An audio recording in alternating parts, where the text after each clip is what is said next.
요한복음 4장 1절에서 14절까지 말씀을 살펴보도록 하겠습니다. 예수님께서는 유대에서 갈릴리로 이동하는 중에 유대인의 편견을 깨고 의도적으로 사마리아를 통과하십니다. 예수님 수가성한 우물가에서 물 길어온 여인에게 자신은 영원히 목마르지 않는 생수로 소개하십니다. 1절에서 4절은 사마리아로 향하시는 예수님입니다.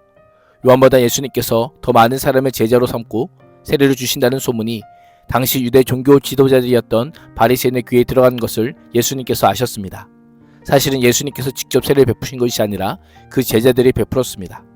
예수님께서는 지난 유월절 기간의 표적들을 보고 신경이 예민해 있는 종교 지도자들과의 충돌을 피하기 위해 그들의 활동 거점인 유대 지역을 벗어나고자 하셨습니다.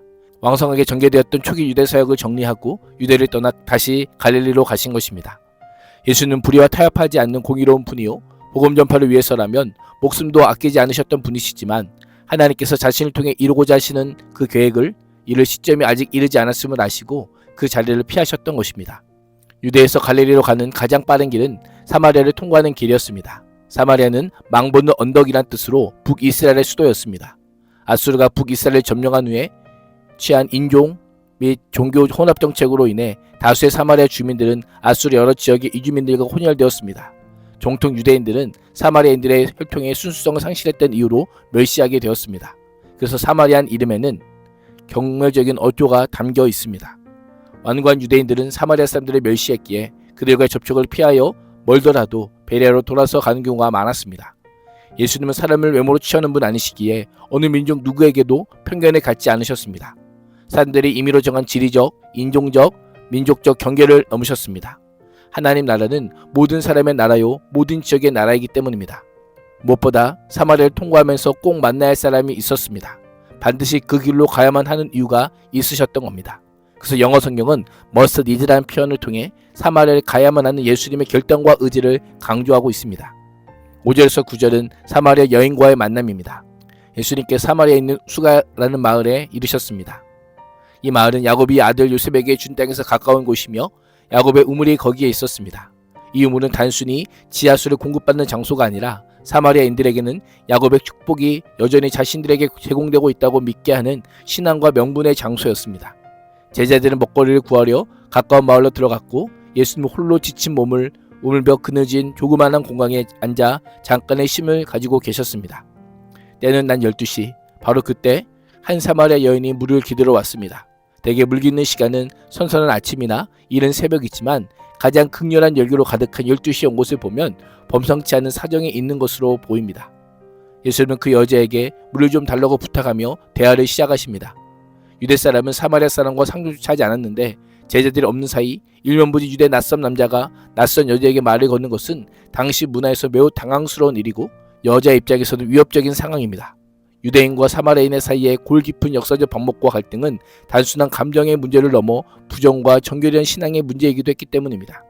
더욱 예수님께서 여자의 정체성을 알고 있는 것을 감안한다면 도덕적인 부끄러움이 있는 여인에게 하나님의 아들 예수께서 먼저 손 내미시는 것은 통념을 깨뜨리는 손내밈이라 할 수 있습니다.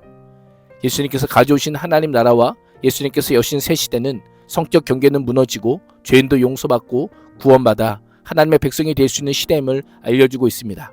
10절에서 14절은 예수님께서 주시는 생수입니다. 유대인이 왜 사마리아 여자에게 말을 거냐고 묻자 예수님은 구체적으로 여인이 알지 못하는 두 가지를 지적합니다. 첫째는 하나님의 선물입니다. 야곱의 우물이 사마리아인들에게는 하나님께서 주신 선물입니다. 그 우물물, 생명을 주는 겁니다. 둘째, 여인에게 물을 달라는 예수님의 실체입니다. 여인은 자기 앞에 서 계시며 자기와 말씀하고 계신 그분이 구원을 베푸시는 예수님임을 알아보지 못했습니다. 만일 알았더라면 오히려 여자가 물을 달라고 했을 것이고 그러면 자기가 생수를 주었을 것이다 라고 말씀합니다. 그러자 여인은 예수님을 주여라고 부르며 생수를 준다는 말에 근거하여 두 가지를 반문합니다. 하나는 예수님께서 생수를 주는 방법입니다. 우물은 깊고 그릇도 없으면서 어떻게 물을 주겠냐는 것입니다. 여인의 야곱의 우물물을 생수로 여기고 있습니다. 다른 하나는 예수님의 정체성입니다. 나는 민족적인 자부심을 가지고 야곱이 준 선물 같은 우물이 어떻게 지금까지 자자손손에게 생명을 공급해 주었는지 말합니다. 자기 조상 야곱이 이 물을 주어 그와 그 자녀들에게 그 가축까지 다 이 우물물을 마셨는데 당신이 야곱보다 크니까 라고 하며 야곱과 예수님을 대조합니다. 예수님께서는 여인의 깊은 내면의 결핍을 향해 조금씩 들어가십니다. 야곱이 주는 이 물을 다시 마시는 사람은 다시 목마를 것이다. 그러나 내가 주는 물을 마시는 사람은 영원히 목마르지 아니할 것이다 라고 말씀합니다. 야곱의 물과 자신의 물을 직접 대조하십니다. 한번 마셔서 영원히 목마르지 않는 그런 물은 세상에 존재하지 않습니다. 그런데 예수님은 자신이 주는 물은 심지어 그 사람 속에서 영원한 생명을 위해 계속 솟아나는 우물물이 될 것이다 라고 말씀합니다. 이를 통해 예수님은 자신이 야곱보다 크며 자신이 주는 물은 야곱이 주는 물과 다르다는 것을 알려주십니다. 물은 사람의 생명을 유지하기 위한 필수 요소이지만 예수님이 주는 물은 임시적이고 물질적인 생명의 연장을 넘어 사람 안에서 영원한 생명을 유지시키는 우물물이 될 것임을 선포하고 있습니다. 이 비유는 훗날 초막절 마지막 물을 부는 예식과 함께 선포하신 말씀에서 분명해질 것입니다. 예수님의 이러한 말씀을 여자가 이해했을까요? 여인은 아직 다 알지 못합니다. 그러나 물을 달라 하신 그분이 누구이신지 알게 되면 모든 것이 선명해질 것입니다. 우리 인생 또한 그러합니다. 육신의 갈증은 야곱의 우물물로 해결될 수 있지만 영적인 갈증은 야곱의 우물도 율법도 성전도 해결해 주지 못합니다. 오직 생수이신 예수님만이 우리의 삶의 존재와 의미와 목적을 주실 수 있는 유일한 분이십니다. 그렇습니다. 인간의 근본적인 목마름을 해결해 줄 수 있는 유일한 분은 하나님의 아들 예수 그리스도입니다. 그분이 주는 물을 마시는 자만이 더 이상 목마르지 않습니다.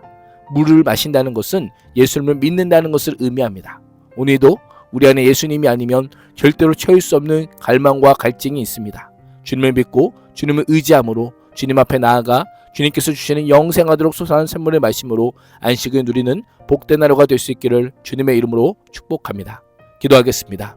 하나님, 붓고 채워도 목마른 인생에 예수라는 두레박을 내려주사 영원히 목마르지 않는 영생하도록 솟아나는 샘물을 충만하게 마시게 하여 주옵소서. 예수님의 이름으로 기도합니다. 아멘.